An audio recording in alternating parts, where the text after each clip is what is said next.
എന്റെ ഫ്രണ്ട്സിനോട് പറഞ്ഞിട്ടുണ്ട് അമ്മയും മകളും ഷോയില് പങ്കെടുക്കുന്നുണ്ട്, എല്ലാരും TV ഷോ കാണണം. അത്രേ പറഞ്ഞിട്ടുള്ളോ? അടുത്ത സീസൺ 3 ഞാനാണ് ആങ്കർ എന്ന് പറഞ്ഞിട്ട്. സാസു പണി കിട്ടി. തള്ളിന്റെ ലെവല് വേറെ. അടുത്ത സീസൺ 3 ഞാനാണ് ആങ്കർ എന്ന് ഇപ്പോഴേ അവരുടെ അടുത്ത് പറഞ്ഞു വെച്ചിരിക്കുന്നു. നമുക്കൊരു ഡെമോ കണ്ടാലോ? എന്തായാലും ഒന്ന് കാണാം, വല്ലതും കൊള്ളാമോ എന്ന് ഞങ്ങൾ ടെസ്റ്റ് ചെയ്യാം. ഞാനാണ് ജഡ്ജ്, അവളാണ് ആങ്കർ. ശരി, അപ്പൊ ഞാൻ എന്റെയും പണി പോയി, കുഴപ്പമില്ല. അപ്പൊ എന്തായാലും സീസൺ 3 സൂപ്പർ അമ്മയും മകളും സീസൺ 3യുടെ ജഡ്ജ് എന്ന് അല്ലെങ്കിൽ ആങ്കർ എന്ന് പറയുന്നത് ഇഷയാണ്. ജഡ്ജ് എന്ന് പറയുന്നത് ചന്ദനയാണ്. അപ്പോ സ്വാസികയാണോ ഇഷയാണോ ആങ്കറിങ്ങിന് നല്ലതെന്ന് ഇപ്പൊ തീരുമാനിക്കണം. അതാണ് എന്റെ ആഗ്രഹം. അല്ലെങ്കിൽ ഞാൻ ഈ ജോലി രാജിവെക്കും. മോൾ ഇങ്ങനെ തന്നെ പറയണം കേട്ടോ, നമുക്ക് പെർഫോമൻസ് കാണാം. അപ്പൊ ഇഷ ഒന്ന് നോക്കട്ടെ എങ്ങനെയാണ് ആ ആങ്കറിങ് ചെയ്യുന്നതിന്റെ ഒരു എന്താണെന്ന് ഞങ്ങൾ നോക്കട്ടെ. ഒരു ഡെമോ ഞങ്ങൾ കാണട്ടെ. സ്റ്റെപ്പ് തന്നെ വന്നു.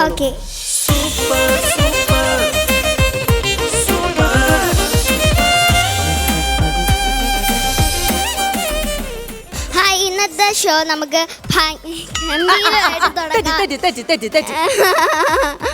ഗംഭീരമായിട്ട് തുടങ്ങാം. അപ്പൊ നമുക്ക് നമ്മുടെ കണ്ടസ്റ്റൻസിനെ വെൽക്കം ചെയ്യാം. Welcome contestants. Thank you. അപ്പൊ നമുക്ക് ഡയലോഗ് പഠിച്ചു പറയാൻ കുറച്ച് സമയം എടുക്കും. അങ്ങനെയൊന്നും ഇല്ല. ഡയലോഗ് ഞാനൊക്കെ എപ്പോഴേക്കും തെറ്റിച്ചിട്ടുണ്ടോ? എപ്പോഴേക്കും ചന്ദന അവിടെ ഒന്ന് ജഡ്ജിനെ വിളിക്കോ? ഒന്ന് ജഡ്ജിനെ വിളിക്കോ? പ്രിയപ്പെട്ട ജഡ്ജിനെ വിളിക്കാം. ചന്ദന.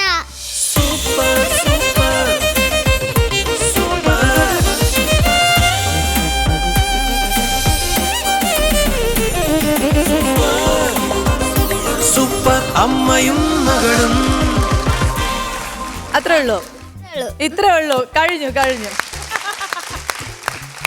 പക്ഷേ സ്വാസിക, നമുക്ക് ഒരു സീസൺ കൂടി ഉണ്ട്. ഇതിൽ നമ്മൾ ഒരു തീരുമാനം എടുക്കേണ്ടിയിരിക്കുന്നു. നോക്കട്ടെ. ആൻഡ് ഇഷക്കുട്ടിയുടെ ഭയങ്കര ആഗ്രഹമാണെന്ന് എനിക്ക് പലപ്പോഴും തോന്നി, ഒരു ആങ്കർ ആവണം എന്നുള്ളത്. സ്കൂളിൽ കുറെ പ്രാവശ്യം ആങ്കറിങ് ചെയ്തിട്ടുണ്ട്. എന്തോ? ഞാൻ സ്കൂളിൽ കുറെ പ്രാവശ്യം ആങ്കറിങ് ചെയ്തിട്ടുണ്ട്. ഞാൻ സ്കൂളിലെ ലീഡർ ആയിട്ടുണ്ട്. ഞാൻ പോട്ടെ. ഞാൻ ഹൗസ് ക്യാപ്റ്റൻ. ഞാനിപ്പോ പോണോ നിക്കണോ? എന്റെ പരിപാടി ചെയ്യണോ? സ്വാസിക ചേച്ചി ഇവിടെ നിന്നോ? ഞാൻ സ്കൂളിലെ ലീഡറും ആയിട്ടുണ്ട്, ബുക്ക് ലീഡറും ആയിട്ടുണ്ട്. എല്ലാം ആയിട്ടുണ്ട്. ഇനി ആരെങ്കിലും വായ തുറന്നാ ഞാൻ ഇടി വെച്ചുതരും. മിണ്ടരുത്. സ്ട്രെയിറ്റ് ആയിട്ട് ക്യാമറയിലേക്ക് നോക്കൂ, നേരെ നോക്കൂ, ഗുഡ് ഗേൾസ് ആയിട്ട് നിൽക്കൂ. അപ്പോൾ എന്തായാലും നമുക്ക് എത്രയും പെട്ടെന്ന് നമ്മുടെ എപ്പിസോഡ് തുടങ്ങിയില്ലെങ്കിൽ ഇവിടെ ക്യാപ്റ്റന്മാരെ കൊണ്ട് അടിപിടി ബഹളാവും. അതുകൊണ്ട് ഇന്നത്തെ എപ്പിസോഡ് നമുക്ക് സ്റ്റാർട്ട് ചെയ്യാം. So let's begin the show. This is super അമ്മയും മകളും.